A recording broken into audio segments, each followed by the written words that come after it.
Kanchipuram వకుడా silks నాణ్యత మా ప్రాధాన్యత. మదీనాగూడ, మియాపూర్, హైదరాబాద్ లో త్వరలో శుభారంభం.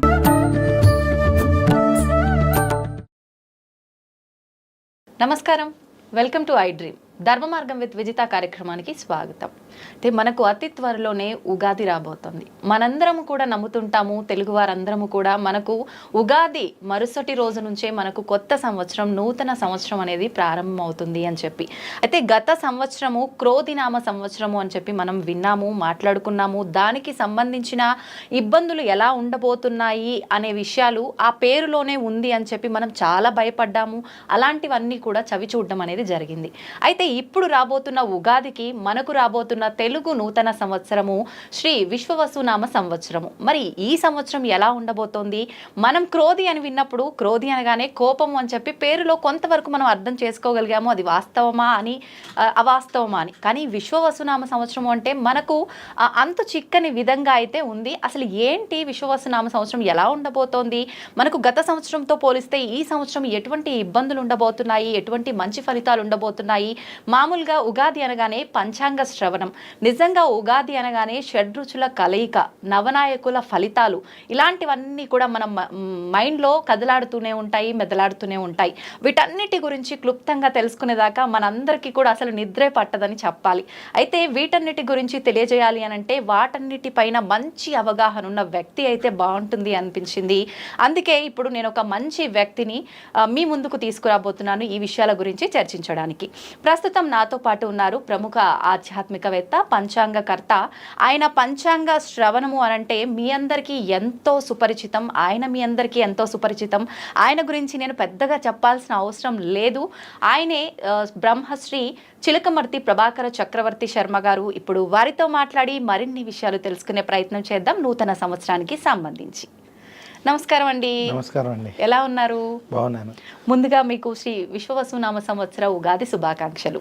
మీకు అలాగే ఐ డ్రీమ్ ఛానల్ ప్రేక్షకులందరికీ కూడా శ్రీ విశ్వవసునామ సంవత్సర ఉగాది శుభాకాంక్షలు. ధన్యవాదాలండి. నా తరఫున, మా ప్రేక్షకులందరి తరఫున కూడా. మరుసటిది వృషభ రాశి, అది ఎలా ఉండబోతోంది? ఆ రాశి వాళ్ళకు అంటే ఎటువంటి ఫలితాలు ఉండబోతున్నాయి? ఆరోగ్య రీత్యా కానీ, వ్యాపార రీత్యా కానీ, అవన్నీ కూడా తెలియజేయండి. వృషభ రాశి వారికి శ్రీ విశ్వవసునామ సంవత్సరం చిలకమర్తి పంచాంగరీత్యా దృక్ సిద్ధాంత పంచాంగణితం ఆధారంగా ఈ రకమైనటువంటి గ్రహస్థితి ఉంది.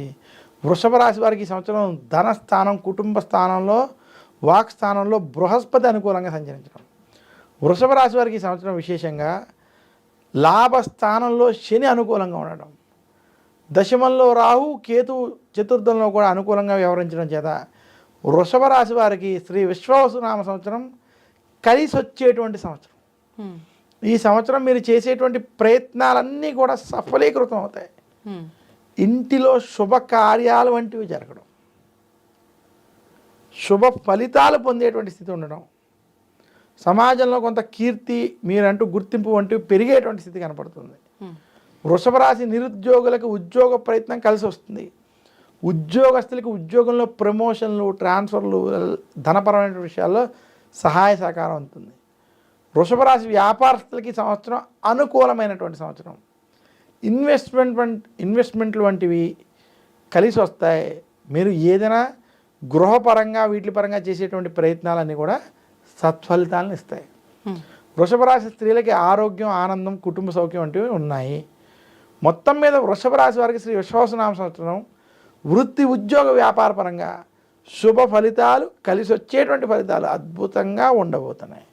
అన్ని రకాలుగా వీళ్ళకి బాగుంది. ఈ సంవత్సరం మీరు మరింత శుభ ఫలితాలు ఈ సంవత్సరం పొందాలని. విద్యార్థులకు ఎలా ఉందండి? విద్యార్థులకి వృషభ రాశి వారు ఈ సంవత్సరం మీరు ఆశించిన స్థాయి ఫలితాలు పొందుతారు. శుభ ఫలితాలు కనబడుతున్నాయి, ఇబ్బందులు లేవు.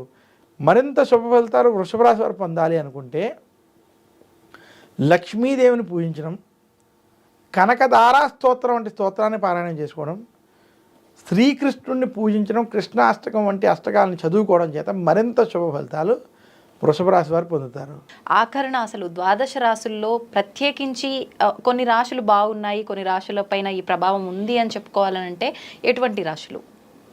మనకి శ్రీ విశ్వవసునామ సంవత్సరంలో ఈ 12 రాశుల్లో అద్భుతంగా ఉన్నటువంటి ఏమైనా రాశులు అంటే ఈ సంవత్సరం వృషభ రాశి, తులారాశి, కన్యా రాశి, ఈ 3 రాశులకి ఈ సంవత్సరం అద్భుతంగా ఉంది, కలిసి వస్తుంది. ఓకే. మధ్యస్థంగాను కొంచెం కలిసి వచ్చేటువంటి రాశుల్లో కూడా మనం చూసుకున్నట్లయితే ఈ సంవత్సరం మనకి మిథున రాశి, వృశ్చిక రాశి, ధను రాశి మరియు మీన రాశి, 4 రాశులు కూడా మధ్యస్థం నుండి అనుకూల ఫలితాలు ఉన్నాయి. ఓకే. మిగిలిన రాశులకి కొంచెం చెడు ఫలితాలు, జాగ్రత్తలు తీసుకోవాల్సినటువంటి ఫలితాలు ఉన్నాయి. ముఖ్యంగా మేషరాశి వారు, అలాగే మనకి కర్కాటక సింహరాశి వారు జాగ్రత్తలు కొంచెం ఎక్కువ తీసుకోవాలి. మకర రాశి వారు కూడా కొంచెం మధ్యస్థంగా ఉంది, వారు కూడా జాగ్రత్తలు తీసుకోవడం వల్ల ఓకే కలిసి వస్తుందని సూచిస్తున్నాను. సంతోషం అండి. అయితే ఒక చిన్న సందేహం, మామూలుగా రాశి ఫలాలు విన్నప్పుడు చాలామంది స్టార్టింగ్లో మనం మాట్లాడుకున్నట్టుగా కూడా పేరును బట్టి చూసుకునే వాళ్ళే ఎక్కువగా ఉంటారు. అయితే పేరును బట్టి చూసుకున్న వాళ్ళకి ఇది 100% మాత్రం వర్తించదు, అది వాళ్ళ వ్యక్తిగతాన్ని బట్టి ఉంటుందంటారు కదా, దీన్ని ఎవరు ఎంతవరకు తీసుకోవచ్చు అంటారు? చూడండి, ముఖ్యంగా ప్రతి వ్యక్తికి తన జాతక చక్రం చాలా ముఖ్యమైనది. అంటే జాతక చక్రం అంటే అతను పుట్టిన డేట్ ఆఫ్ బర్త్, టైము, ఈ రెండిటితో ఏ నక్షత్రం ఏ రాశి వచ్చిందో అది చాలా ముఖ్యం. కొన్ని సందర్భాలు ఎవరి దగ్గరైనా నేను పుట్టిన సమయం లేకపోతే కనీసం డేట్ ఆఫ్ బర్త్తో ఆ రాశిని తీసేటువంటి ప్రయత్నం 100కు ఒక 80% అన్న విషయాల్లో చెయ్యొచ్చు. ఒక 20% అది కూడా చేయలేం, పాదాల భేదాలు రావచ్చు ఏదైనా. అందువల్ల మీ డేట్ ఆఫ్ బర్త్ టైం, కనీసం డేట్ ఆఫ్ బర్త్తో ఏ నక్షత్రం ఉన్నదో, ఏ రాశి ఉన్నదో అలా రాశి వాళ్ళు మాత్రమే ఈ రాశి ఫలితాలు వర్తిస్తాయి. ఓకే. ఆ డేట్ ఆఫ్ బర్త్ టైం ప్రకారం మీరు పేరు పెట్టుకుంటే, మీ పెద్దల పేరు పెట్టగలిగితే ఆ పేరు ప్రకారం ఉన్నటువంటిది అప్పుడు వర్తిస్తుంది. కానీ అలా ఈ రోజుల్లో 100కి 90% మందికి లేదు. అందువల్ల ఇది మనం ఎక్కువ ప్రాధాన్యత ఇవ్వకుండా మీ డేట్ ఆఫ్ బర్త్ టైంని బట్టి ఏ రాశి ఉందో ఆ రాశి ఫలితాలు, ఈ గోచార ఫలితాలు మనం చూసుకోవాలి. అవి ఖచ్చితంగా వాళ్ళకి తెలుస్తాయి, వర్తిస్తాయి. సంతోషం అండి. నిజంగా చాలా డీటెయిల్గా, క్లుప్తంగా రాశి ఫలాల గురించి అయితేనే కానివ్వండి, నవనాయకుల ఫలితాలు అయితేనే కానివ్వండి, చాలామందిలో ఆల్రెడీ స్టార్ట్ చేసేసారు సోషల్ మీడియాలో దీనికి సంబంధించిన విషయాలు చెప్పడం అనేది. ప్రజల్లో చాలా భయాలు కూడా మొదలయ్యాయి. ఇందాక మీరు చెప్పినట్టుగా షష్టగ్రహ కూటమి, పంచగ్రహ కూటమి, వీటి వల్ల చాలా ప్రమాదాలు రాబోతున్నాయని, కరోనా కన్నా మించిన మహమ్మారి రాబోతోందని, ఇలాంటి మాటలు వినటం వల్ల భయభ్రాంతులకు గురవుతున్నారు ప్రజలంతా కూడా. నిజంగా వాటి నుంచి మీ మాటలు చాలా ఉపశమనం కలిగించేలా ఉన్నాయి. సంతోషం అండి, చాలా మంచి విషయాలు తెలియజేశారు. ధన్యవాదాలు.